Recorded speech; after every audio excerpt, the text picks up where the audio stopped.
going on, folks?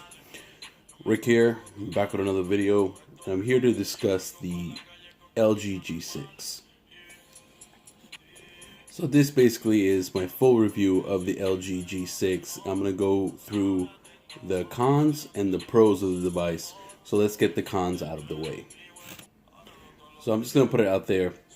How can I describe the G6? Well, the G6 is kind of like that girlfriend that everyone's always had. That girlfriend that's pretty or cute, but not slamming, not amazing.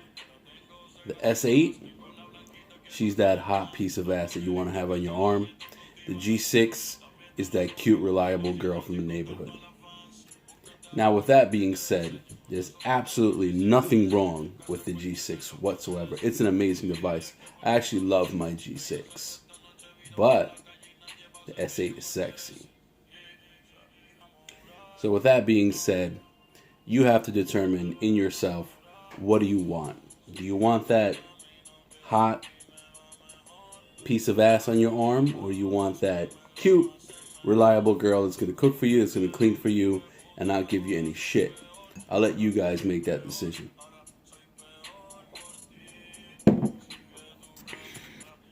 So in my time with the G6, I have to say it was a positive experience. And the reason why I gave that past analogy is because it's just fact, okay? So I'm going to get out of the way the things I don't like about the G6, okay? So this is not a G6 to the S8 comparison, but I am going to compare the S8 to the G6 in certain aspects because they both pretty much are dropping around the same time. The G6 came out first. The S8 will be out shortly. So this is why I'm going to compare both of them to each other. So real quick, one thing, this is a pet peeve of mine, so it's not something that might bother everybody. But with me, I purchased the silver titanium version, or the Arctic titanium version.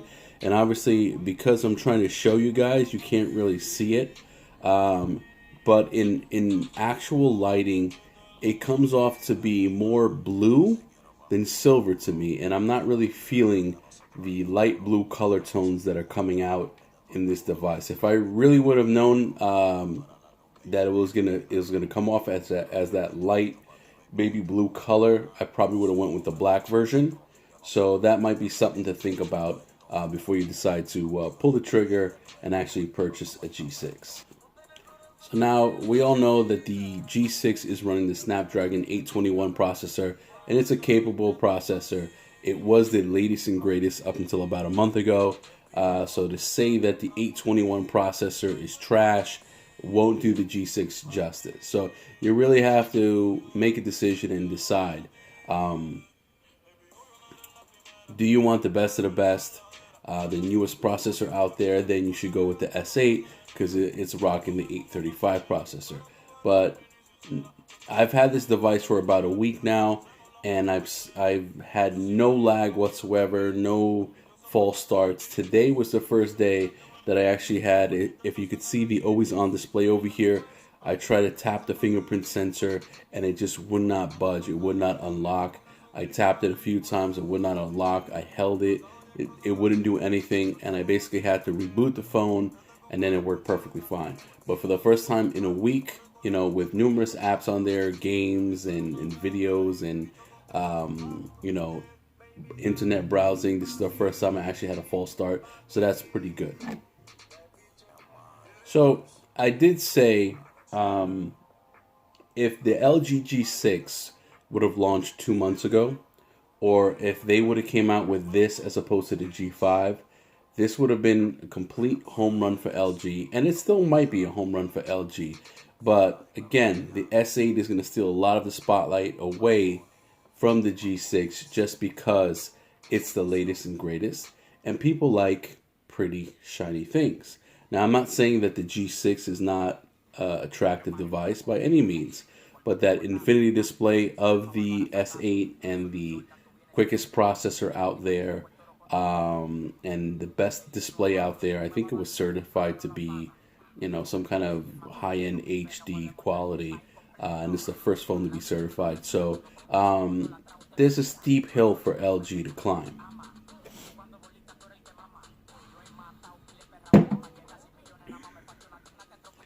However, you have to look at it comparing it apples to apples and oranges to oranges. LG G6 offered from T-Mobile $650. I think Sprint is actually offering it now at half price, so you could basically buy the G6 for $325 on Sprint. You know, they're throwing all kinds of things. Free Google Home, it's a $125 value. So you could either keep that gift, or you could go ahead and sell that gift on eBay or Craigslist or whatever. And basically, you'll take a $650 phone and turn it into a $75 phone or $575, whatever it is. So that's something you have to decide. But, with that being said, $650 is an amazing price point for this. One of the drawbacks that I do see with this is that it's starting out with 32 gigabytes of RAM. And I think now that the S8 launched with a minimum of 64, I think most of the manufacturers moving forward, even with micro SD expandability, will be starting out with 64 gigabytes of RAM. So realistically, I'm here trying to tell you some negative aspects about this device, and realistically, I haven't found that much, okay? We're just comparing it now to the S8, and in comparison to the S8, yeah, it's a slower processor, it's less onboard storage, the screen is not as nice as an AMOLED display, but with all that aside, it's still an amazing device.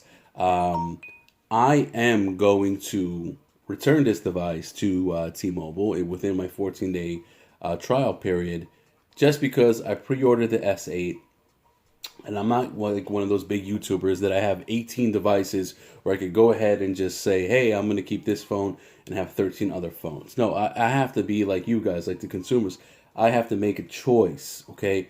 Do I stick with this as my daily driver, which is a capable device, or do I go to the S8, which is on pre-order already, and the video will be up shortly?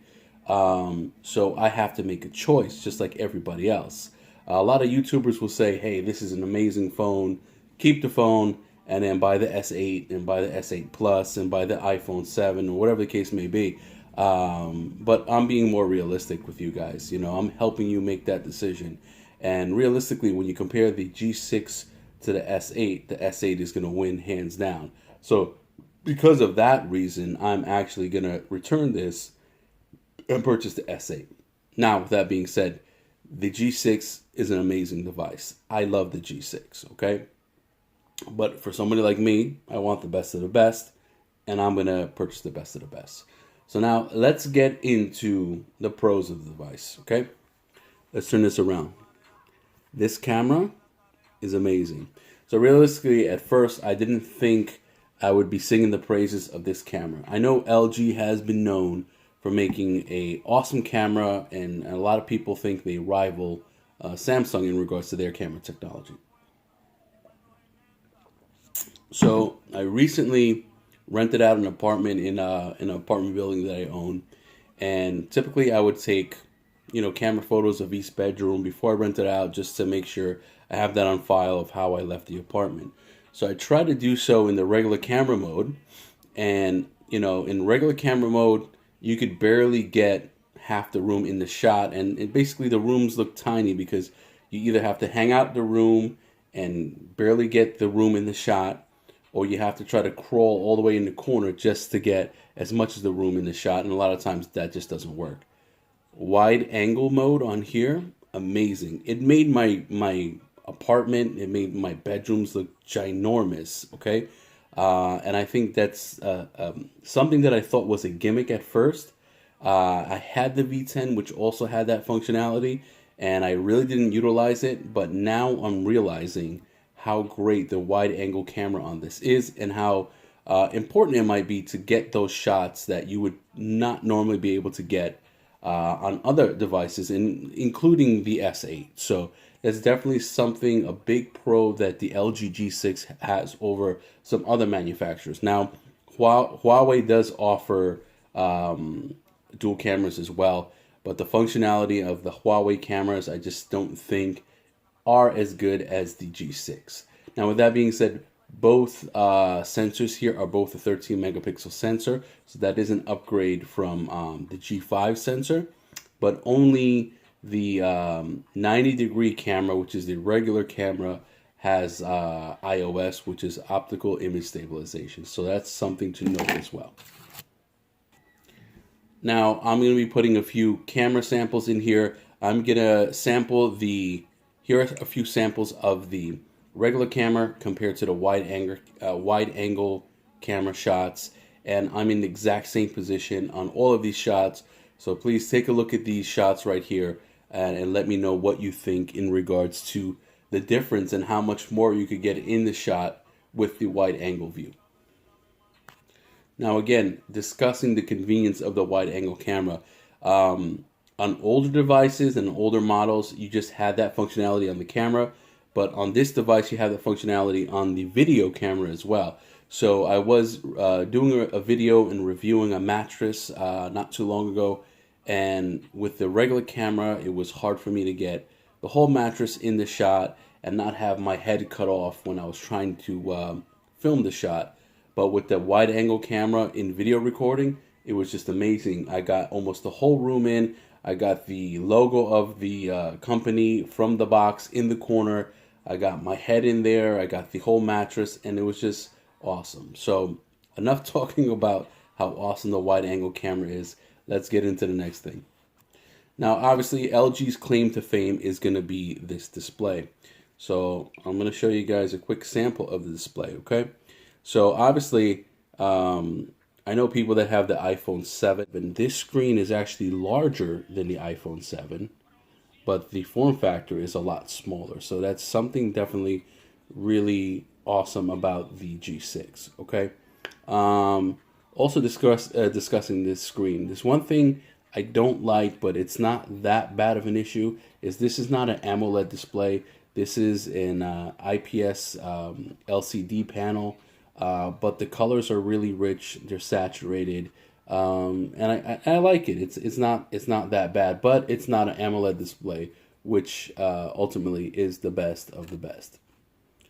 In regards to the fingerprint sensor, locking and unlocking this device has not been an issue.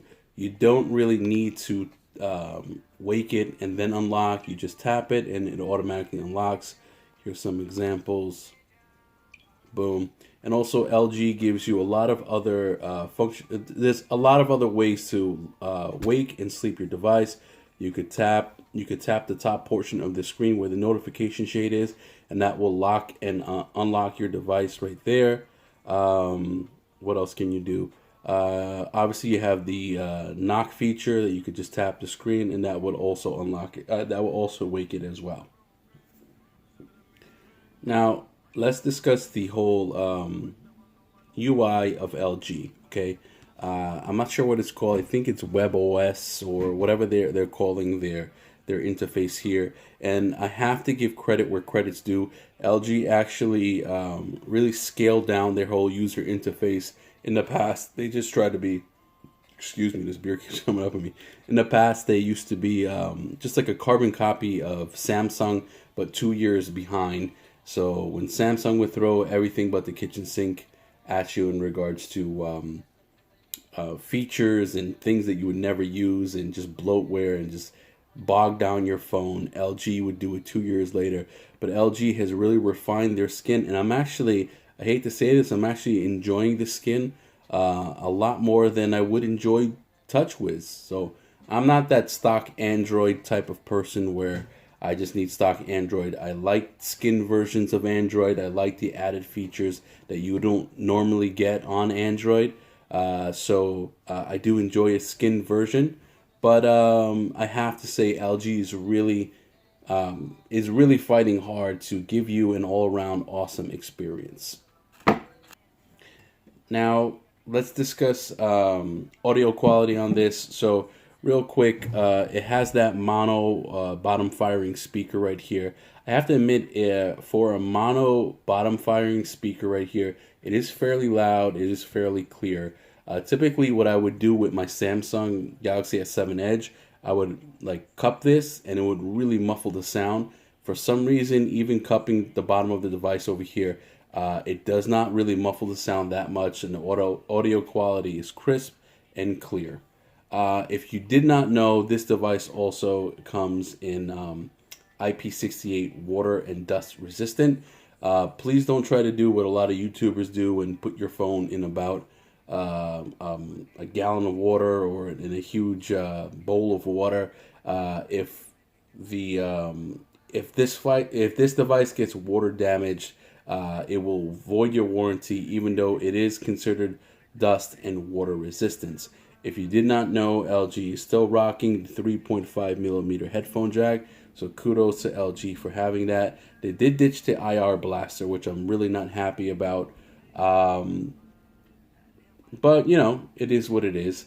Also, what I was going to say. Also, the front of the device is Gorilla Glass 3, and the back of the device is Gorilla Glass 5. So, that's a little bit odd to me. I don't know why they wouldn't just go with Gorilla Glass 5 all around. Maybe it's some cost-saving measures to give you this device at $650. So I do definitely recommend a tempered glass screen protector. I did make a video installing the tempered glass screen protector on this. I did pick one up from Spigen. I'll leave a link in the description below where you could watch that video. But overall, I have to say, flagship device, awesome, amazing camera with a dual camera functionality with a wide angle lens. Front facing camera is also pretty good as well. Decent bottom firing speaker, USB Type-C with quick charge 3.0. LCD panel, which is not my favorite, but it does its job, and it does show high quality resolution photos and videos. One other thing that I wanted to compare to Samsung. So Samsung has the ability, from the videos I've been seeing and the you know, the time that people have with the device, that basically a lot of content out there is not made for 18:9 ratio or 2:1 ratio. So basically you're going to get black bars on both sides of the phone, typically when you're watching YouTube and a lot of other videos like that. So Samsung has the ability to basically, you know, crop the video to fit the larger screen size. So you might lose maybe about 1/4 of an inch from the top of the display and from the sides of the display to crop it to fit that. I really don't mind that. So if you cut out like 2 or 3 of my hairs on top to get that wide angle, like complete screen view, I really don't mind that at all. LG has the same functionality, but it's kind of tucked away in the settings, and you kind of have to, you know, you have to look for it. It's called app scaling. If you don't know, you go into the settings, click on display, scroll down, and you'll have app scaling. And basically, you know, because of my camera and the lighting, you can't really see, but the app scaling, you could pick apps to scale to fit that 18:9 ratio. I think they should have just made it out the box, all the apps that they could scale like that, to scale that way. Maybe like a one-click thing for the apps to kind of scale to that size as well. Not as convenient as the Samsung one, but you still have the ability to do that. But with that being said, again, great display, great front-facing camera, amazing, you know, dual camera setup in the back. Fingerprint scanner on the back. It's not my favorite thing, but they do have a lot of other functionality to sleep and wake your device by tapping on it, by tapping on the notification shade on the top, and you could basically sleep your device like so. Always on display is great, you know, and it's just an all-around amazing device. And the price point, $650, plus the added incentives, could really reduce this phone to the price of $500, if not even more. It's an awesome device to pick up. So now you have to really ask yourself one question. Are you that type of person that needs the best of the best device? Then I would say go with the Samsung S8. Or are you the type of person that wants a flagship device, but you don't want to spend that $800 or $750 or whatever it is, then I would say go with the G6. The G6 is the second best flagship device out there right now, in my opinion. But the only reason, again, why I'm not going with the G6, because I'm the type of person that does need the best of the best. So that's basically a question you have to ask yourself. G6 overall, love it, amazing phone. And I hate to say that I'm sending this back, but I could only afford one phone, and I only could have one phone with me, and that's going to be the S8, just because it is the best of the best. But there are definitely features on here that I like better than Samsung. But overall, Samsung does have the better device, and that's the ultimate question you have to go with. Okay, do you buy the Ferrari, or do you buy the Honda Accord? That's, reliable, great car, but just a cheaper car. And that's the question you have to ask yourself. All right, guys, if you have any questions, leave it in the comment section below. This was my review of the LG G6. Once again, if you have any other questions about this device before I send it back, again, leave it in the comment section below. I would definitely appreciate a thumbs up, and please subscribe. A lot more to come to the channel. I have some Spigen cases coming up, Spigen S8 cases coming up. I have obviously the Galaxy S8 review coming up shortly, as soon as I get my pre-order device. Some more mattress reviews coming up as well. A lot more coming to the channel. So please stay tuned and subscribe. I'll see you guys in the next one.